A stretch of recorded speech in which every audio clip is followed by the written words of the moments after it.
All right, welcome to another episode of the Creatorwood podcast. Today, we're going to be talking all with Troy Lambert. And he's an amazing human being. First of all, he is such a good storyteller. He just understands the craft really, really well. And today we're going to be talking all about his new Kickstarter, what he's doing with his new venture, and actually one of his rewards is an AI movie. So pretty cool how he's like basically making the Kickstarter about first his book, but then branching beyond the book into the AI movie and the AI film version of it. So I think you're going to really enjoy this episode. And yeah, I'm really excited for y'all to listen to it. For those who don't know, Creatorwood's launch is coming up really, really soon. Me and Troy recorded this in person at Author Nation at the beginning of November.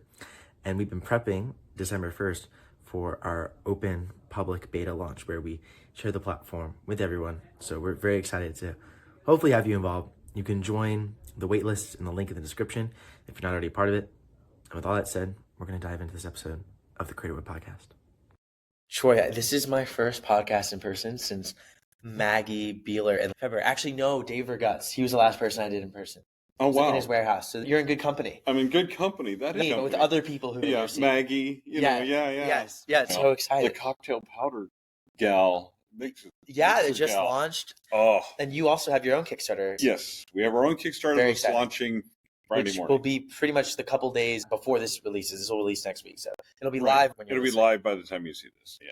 Tell us about it. So essentially what it is, so my friend Vincent Zandri and I have been releasing these short collections. It's just one story by each of us called Book Blasts. And it's just, they've been super popular because of the kind of stories you can read it on your lunch break. You can read it on your, before you go to bed, whatever, that type of thing. And short fiction just seems to be doing really well in this particular space. It's in the noir mystery type space. You say short fiction, how short are we talking? So usually the stories are between 5,000 and 10,000 words. Okay. So something you can read in an hour. Some substance, but some substance, but not really long type thing, almost like really short novella type things. Yeah. So, I love it. But the Kickstarter is so it's the only way you can get a subscription. And then next year, like every month, you either get an ebook or a print book or even a limited edition hardcover every single month delivered to your house. Wow. Okay. That's the Book Blast. That's Book Blast. That's Book Blast. And Kickstarter is the only place you can get hardcovers. The paperbacks and ebooks will release to the general public about a month after they hit the Kickstarter people. But there's no way to get a subscription other than through Kickstarter. Kickstarter is the only way you can get a subscription. So we're excited about that. They're subscribing on Kickstarter like monthly, or they're paying upfront on Kickstarter? Paying upfront on Kickstarter, and then you get one a month for the entire year. That makes sense. Okay. Yeah. I love it. So you have the Book Blast component, and then there's a rumor that there's also the special tier. Yes. So we have a couple of special tiers. The first special tier is we'll create audio for the Book Blast because people like audio, and short audio does really well too for the same reason. People can listen to it on their commute or whatever the case may be. But the even higher tier is that we will make AI generated movies using Creatorwood of every single one of the Book Blasts. Now that's a pretty lofty goal. We need you guys to like really pledge it up to make that happen. But that's our super stretch goal. That'd be incredible. How long are you thinking, like for a 5,000 to 10,000 word short story, how long do you think the accompanying film would be? So I'm thinking they'll be between 10 to 20 minutes, probably, something like that. Yeah. I'm guessing, just because of the way I've played around with Creatorwood so far, with like about a 3,000 word, 4,000 word short story, and what I think it'll end up being. I think it'll also partially depend upon the story and how many visual elements there are to it. Yeah. But it'll be a relatively short film, 10 to 20 minutes, something really easy to watch, but super cool. And especially this type of story, I have some ideas of some ways that we might do it and make it really unique. They might be animated instead of photoreal. I'm thinking of that. That might be a great way to do it. That's what the old noir, pulp comics and films and stuff were like. I feel like black and white could be an interesting style too. Black and white, yeah. There could even be like their own like noir style. I wonder if it's like mostly black and white, but with just a little bit of color, like maybe emphasizing things. Like I could see in noir, you've got the film with like maybe the roads black and white, the buildings are black and white, but then you have that street lamp with the color of the lamp itself. Yeah. Something like that. It's an interesting style, but you can create your own custom style and experiment with it, because we've recently been coming out with new styles like claymation and like other things on people's requests. They're just like unique. Claymation. Yeah, just fun. But we've gotten it to work pretty well. So I think that you could invent the noir style, Troy. Yeah. Oh, that would actually be really cool. If you think about, you're probably not old enough, but at the old movies where they used to have the cliffhanger little episodes at the end or the beginning of each movie. Yes. And then you would come back the next week to see the end of it or whatever the case may be. Wait, this was in the movie theaters? In the movie theaters. Oh, that's this is like serialized film. Serialized film where you would and I would entice you to come back and see another movie the next week because you would see another episode. Why don't we still have that? That would be such a cool CUNY experience. I don't know. You come to see the same people every Friday night. You're like, here we all are. We were hyped up. We got to see what happened to the guy. Because it's just a short, it's at the beginning or end of the movie. It was a really sweet little thing that they used to do. Yeah. People are like, why have the movies been in decline? It just sounds like they were objectively better back in the day. But we can still do that now. That's so cool. Wow. Okay, so let's then back up. Troy, tell us a bit about your storytelling journey, because this Kickstarter is far from, first of all, your first Kickstarter and far from your first foray into publishing. Yeah, exactly. So I've been writing and publishing full-time since about 2009. Which means there's been a few changes in the publishing industry. A couple little things. So I've written over 35 novels now, lots of tons and tons of short fiction, some nonfiction. I've ghostwritten a bunch of books with people, stuff like that, but also worked as an editor for a few different publishers. I do freelance editing, book coaching, that type of thing. Wow. So I'm pretty much fully immersed in the publishing industry all the time. It's the only thing I really do. So other than I love to play around and make like short book trailers and films and stuff like that, because really for me, it's just all about story. It doesn't matter how you tell the story. It's just all about the story. So I narrate audiobooks. I do all that kind of stuff. So it's really just about story. As much as I can be in one lane, publishing. I'm not a Renaissance man everywhere. Shoot, man, that's a lot of work. Yeah, but you're doing the audio now, the film. Yeah. And publishing in any way. 2009 was very early to be, especially in the indie world. Because in the indie world, that was our goal, really. So I started, 2009 was my first really successful novel that took off and actually made things happen for me. But I had released a collection of short stories before that, stuff like that. And at 2007 to about 2011, 2012 even, you could pretty much it was the Wild West. You could do anything in publishing. You could release a book, you let your Facebook group know, back when Facebook groups actually got notifications about when you posted. And you would just sell books. And there were only a few places to sell books. There was Apple, Smashwords, and KDP. And that was it. Wow, it was before even Kobo. Yeah. Kobo came on shortly after that. But really the top two for a while, basically it was Apple, Amazon, and then Smashwords. It was Apple and Smashwords, then Apple, Amazon, Smashwords. And then Apple is the ones that increase the royalty rates to 70%. A lot of people don't know that, but they're the ones that spearheaded that.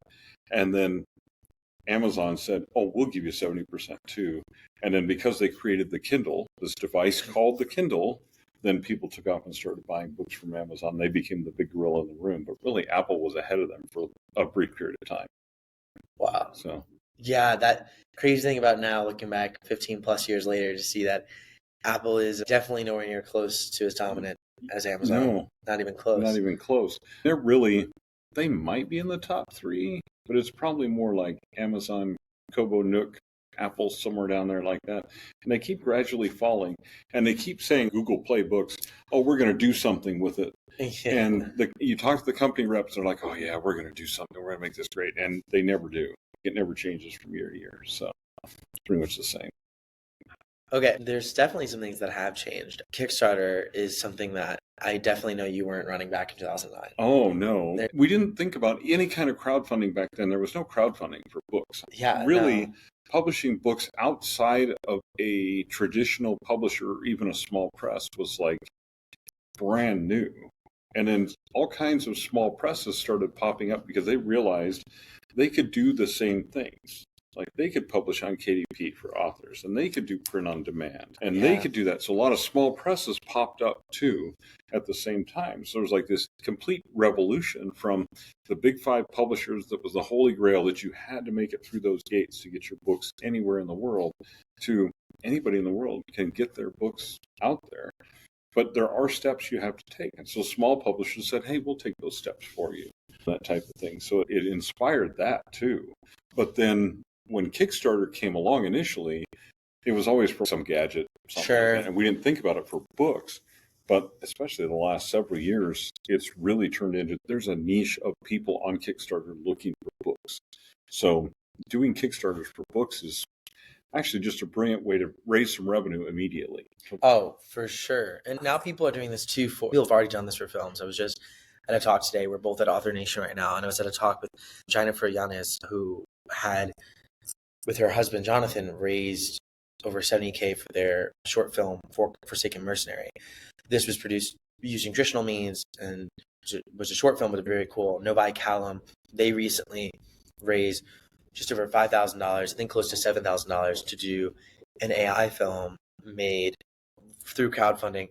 So I think there's a lot of folks listening who are like experiencing AI film are also going to be, I think, starting to get into crowdfunding because it's just a very good way to actually grow what you're doing. Very good way to raise money and grow what you're doing. I mean, there's another documentary thing that I would like to do as far as this filmmaking is concerned.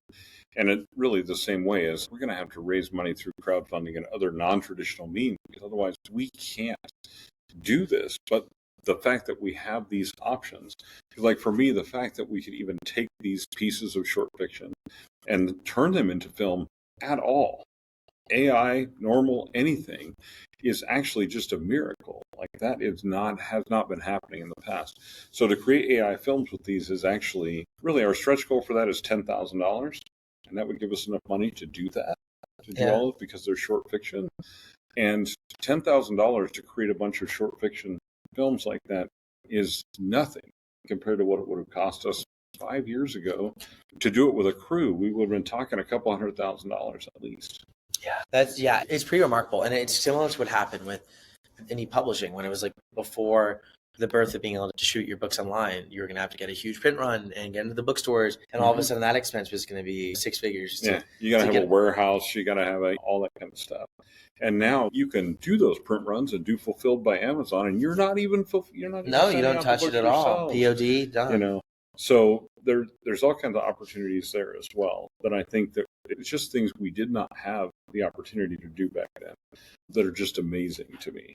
Throughout the arc of your career, what have been some of the things that have gone right, and what have been some of the things that have gone wrong?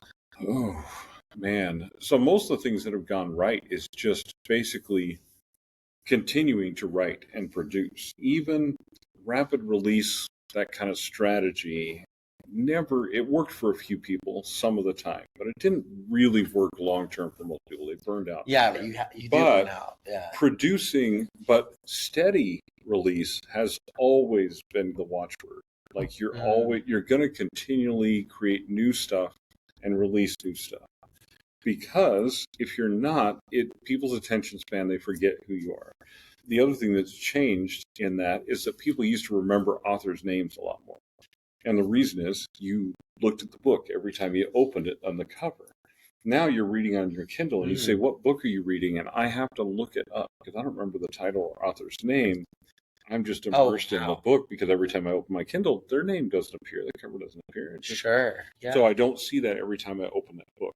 So that part has changed. The things that did work is there were a couple times when I put books with publishers that I should not have put with that particular publisher. They folded, or folded, you get your rights back, they fold, you get your rights back. But the book would disappear into obscurity because they wouldn't monitor the categories and metadata and stuff like that, like all the indies were doing.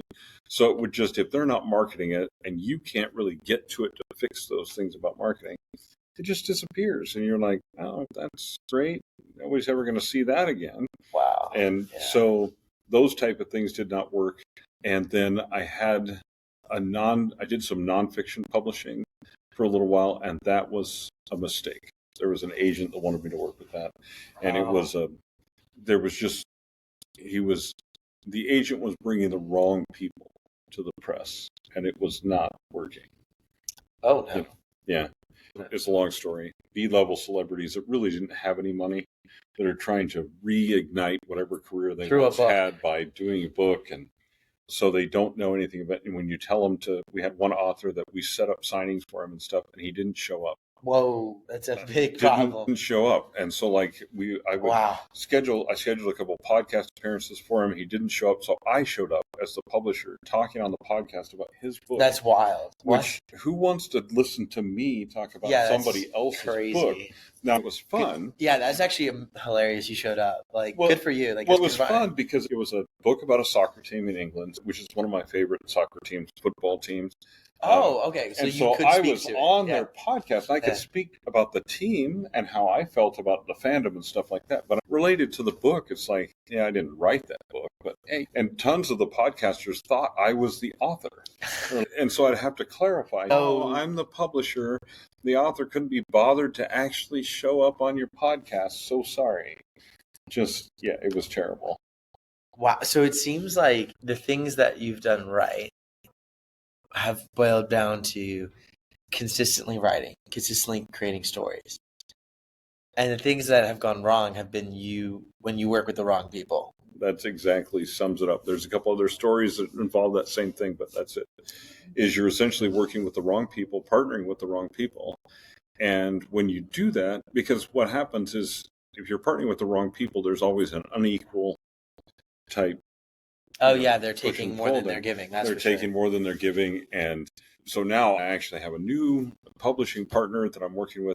And it's beautiful because we're both workaholics. So we call each other at 9 o'clock at night and all that kind of stuff. And we're just texting back and forth all day because we're both working and really working the business. So it's great to have a partner that's actually fully engaged but this is why, for the last probably 5 to 7 years, I've been like, I'm not going to have a partner. I'm not partnering with anybody to do stuff like that ever again, except now this stuff happens. But it's definitely completely different circumstances than I've ever been operating under before. So there's a lot of interesting stuff there because as a new author or a new storyteller coming into it, especially because we have many types of folks listening to the podcast, we have some folks who are have been trying to go traditional for a while, maybe they're screenwriters, etc. And they're finally trying to break out on their own. But it does get scary because you look at all these different partners and people to work with. And everyone's always hungry to work with you. But how do you sniff out the BS from the not BS? And I guess now that you have a new partner you're working with,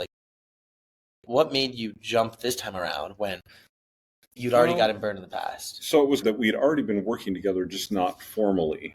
We had worked on projects. Got it. So you knew each other. It was a relationship. So there was a relationship there already. The time before, the one agent that approached me about the nonfiction publisher, I met him through LinkedIn. One of those things. And he was really interested in what I was doing, said, I think we can work together and do these things. And I thought, that's great because he's got an in with these people. Nobody had an in with these people because they were just a bunch of lazy people who wanted us to do stuff for them for free and make their books go and do magic without any help or input from them, which doesn't really work.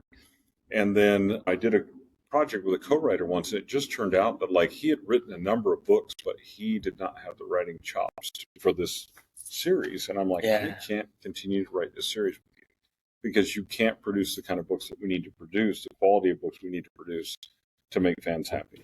And so I can't do it anymore. So I had to take over that series, stuff like that. So there's all kinds of little things like that. You just get involved with people that, on the surface, it appears that they're legit and good people, but they just don't have the drive. And part of that is because I'm so driven. For you to work with me, you also have to be driven. Otherwise, I'm like, come on, let's go. Kind of like we were talking about before we started this podcast. Where you're driven because this is the only thing I do. This is my passion. So if you're not that driven, then it's hard for me to go, that's okay. You just go sleep it off while I work for another 4 hours or whatever. So, that's tough.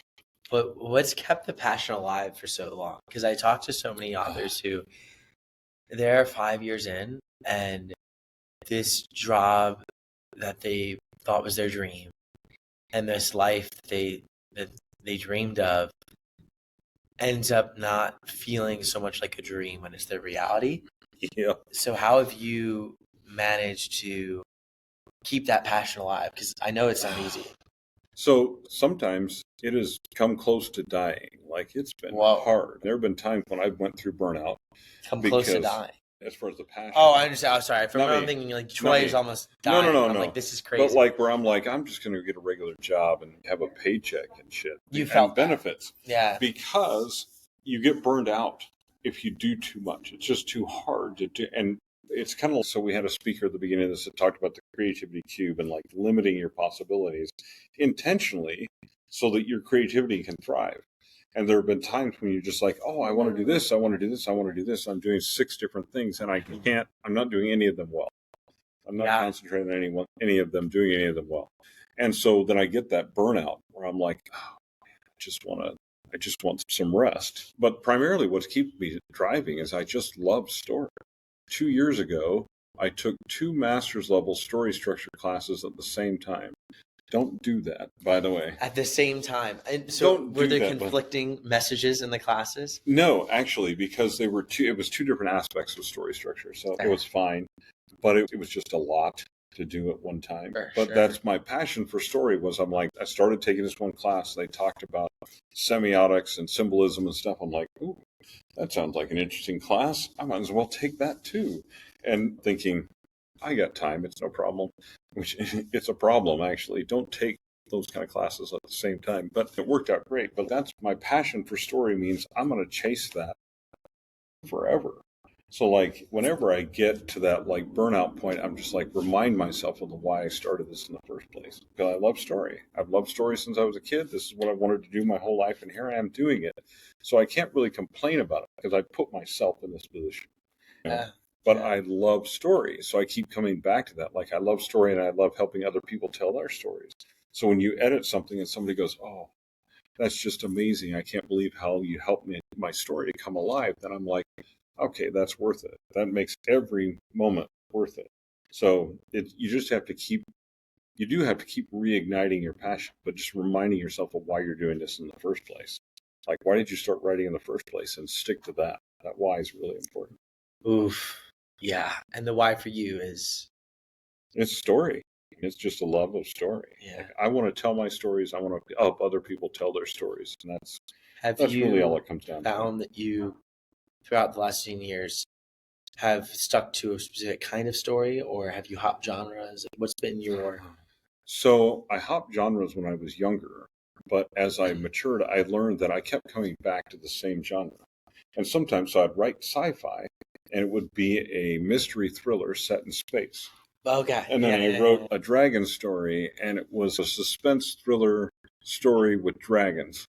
Okay, that's not really a fantasy. It's really just a thriller adjacent with a dragon instead of a person. That's type of thing. So, but like, I have genre hopped a little bit because I love to do comedy. I've done some stand-up comedy, and I love to do comedy. So I've written some funny books. The author comic. Yeah. The first one I wrote on a dare called The Call of Karen, and it's about Internet Karen and Cthulhu meeting and falling in love. Oh, wow. And they go on an adventure together. They fall in love with their equal hatred for humanity, and they go on an adventure, talk to managers and stuff like that. And then I did a retelling of Don Quixote called Tilting at Windmills. And windmills are actually monsters, so Don Quixote isn't crazy. Oh, wow. And that type of thing. It's super fun, and they're really just one long junior high joke.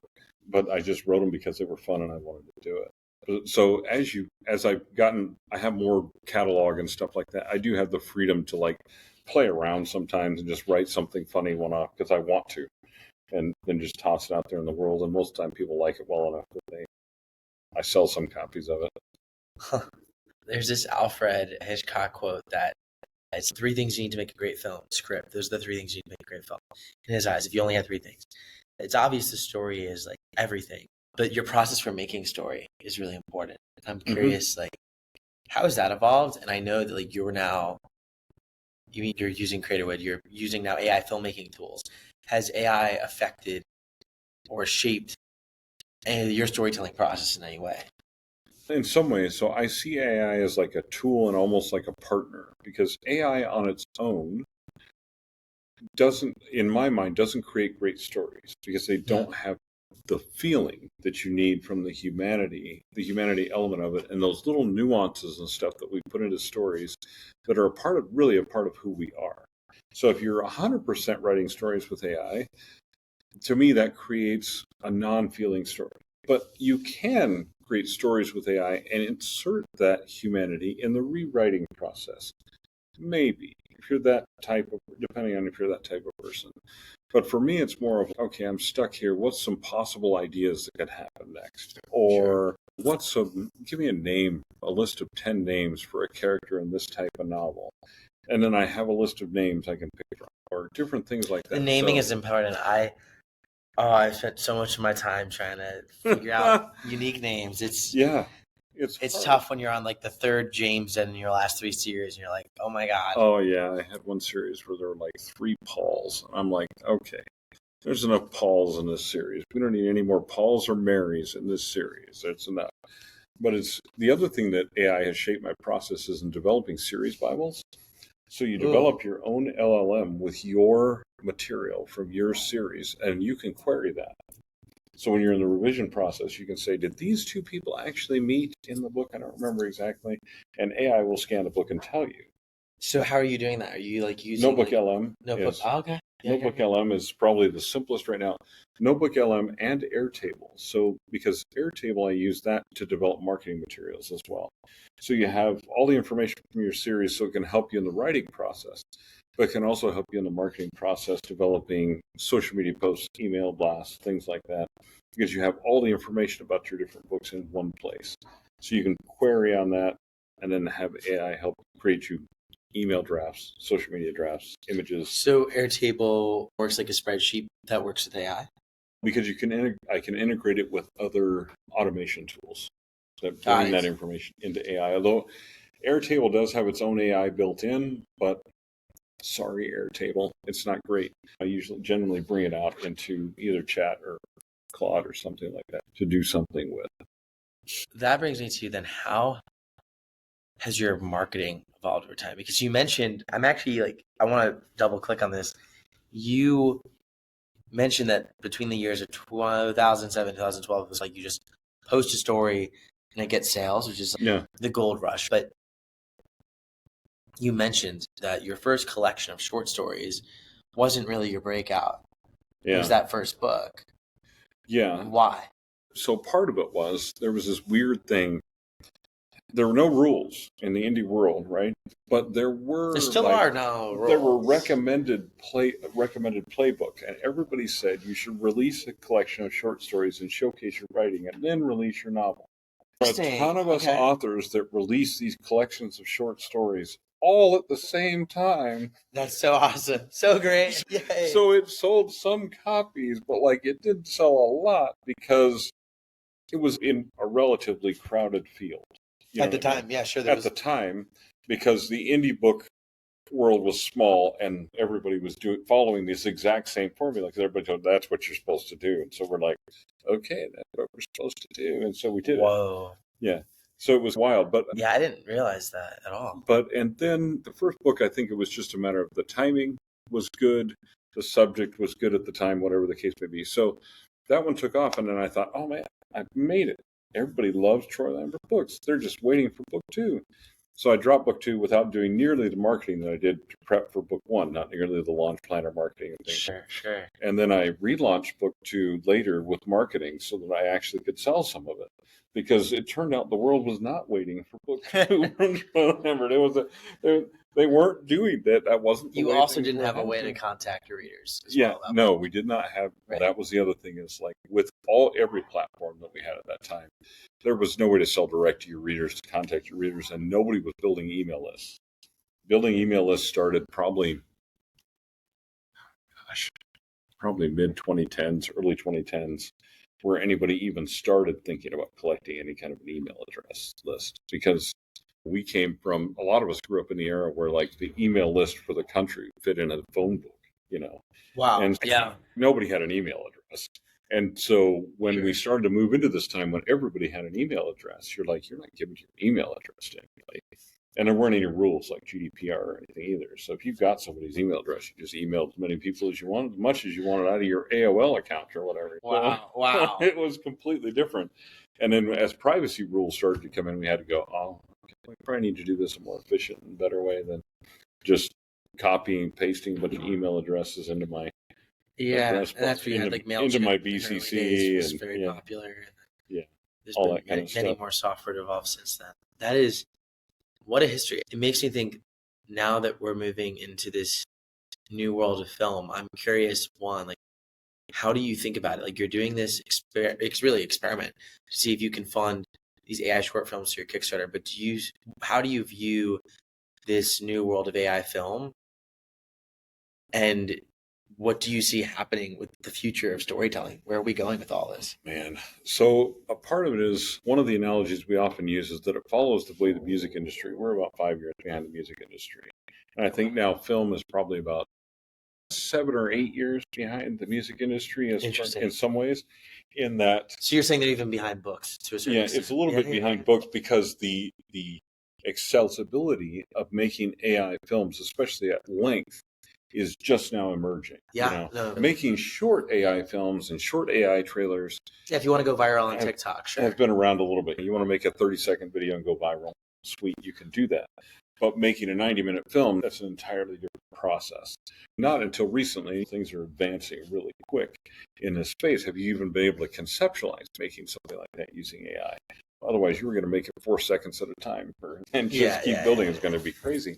So I think that we see that the era of when ebooks first burst on the scene, and it was everybody's buying ebooks and stuff like that, and it went to more of a subscription model with audiobooks too, Kindle Unlimited and Kobo Plus and things like that, where there are a lot of people consuming things through subscriptions. They still bought ebooks, but there's the subscription model. Same thing with music. Some people buy albums but it's all streaming. A lot of music streaming revenue is majority. And same thing with film has moved into streaming, but I think AI film at first will come out as like, people are going to buy films or buy the access to watch a film or whatever. But at some point, they'll just want a subscription. I want a subscription to Creatorwood so I can watch all the movies. And then it'll move into that type of a model. So the payment model for authors or filmmakers and stuff will evolve with that as well. And then we'll come into the era where we actually figure out what's going to happen. Like with music, things are coming back like vinyl and CDs and stuff like that, because people realize, I don't own the music when I'm streaming it. I just own the licensing to it. I don't own the book when I have an ebook. I just own the license to read it on my Kindle. So people are buying more paperbacks. Younger people are buying more paperbacks, more vinyl, even CDs, stuff like that is making a comeback. And I think we'll see that happen with film as well. Maybe it'll be thumb drives, maybe it'll be some kind of other video device, but people will actually buy the film because they want to own it. They don't want the rights to watch it on Creatorwood or whatever. They want to own that film. Yeah, I think you're right. So I think there's an evolution that's going to happen there. How fast that happens, it may happen way faster than it happens with music and books, because we have the models that already exist, and we're just going to follow those a little faster. Maybe. I don't know. We'll see. Wow. It's hard to predict things, especially when it comes to the future. Yeah, it is. But I see what you're thinking. Yeah. It's a cool vision. It's a cool vision. How, if we fast forward to the future and you have your film coming out, your first short film, knowing everything you know about book marketing, how would you launch the film? Oh, man. So the first place I'd start with is with our existing audience. We have an existing audience of readers, and we're going to assume that some of them want to watch movies as well and are interested in AI movies. And we have to assume that. Otherwise, it's just not worth pursuing the AI movies. You have to assume that some of our audience is going to watch it. But then the principle beyond that would be to do exactly the same kind of marketing we would do with a brand new series or brand new book in a brand new genre. And that involved probably doing some paid ads, doing some organic traffic and creating some trailers and things like that to bring people to the actual video and have them watch it. And then we would quickly determine, is this a viable method of storytelling that we can actually sell? Or what is that going to look like? And I think that's really just going to depend on, as we see the hunger of audiences, which we've already seen through some apps and stuff like that for short AI generated film. It's just a different form of storytelling. Yeah. I think I'm definitely with you. I've definitely seen a lot of similar things to you in a good way. Meaning, I've not been in the indie space quite as long as you, but since 2017. So I was a little late, but I've gotten to see it change a lot. You're a tad bit younger than me, though, just barely. No, I'm sure you just look good for your age. Yeah, exactly. I look good. I look good for my age, and you also look good for your age. So it equals out. It equals out. Troy, where can we find you and your Kickstarter? So the Kickstarter, I'm sure we can put the link in the show notes. It's on Kickstarter. Search Book Blasts. It'll be launching, like I say, great. Friday morning. I love it. And then you can find all of our other stuff on TroyLambertStories.com right now. And then relatively soon, watch this space for the release of a new press. So we'll have to come back on and tell you more about that when it happens. Let's do it. Yeah, when you're able to speak publicly on it, we'd love to have you on to share all about it. Sounds fantastic, man. Thanks. No, this was great. Thank you so much, Troy. Yep. Have a good one. Yeah. Bye, everybody. Bye. I hope you enjoyed this episode. I love Troy, and I think it's so cool to learn about what he's doing in crowdfunding, how he views his journey as a storyteller, and there's just so much great insights we can get from Troy. I hope you subscribe to the podcast if you're enjoying it. Follow. It would mean a lot. And I hope you follow us during our launch at Creatorwood, which is happening December 1st, coming up super, super soon. In the meantime, I hope you have an amazing rest of your day. And as always, don't forget, first, you can join our mailing list at the link in the description below and get a free book all about Creatorwood. And second, storytellers rule the world.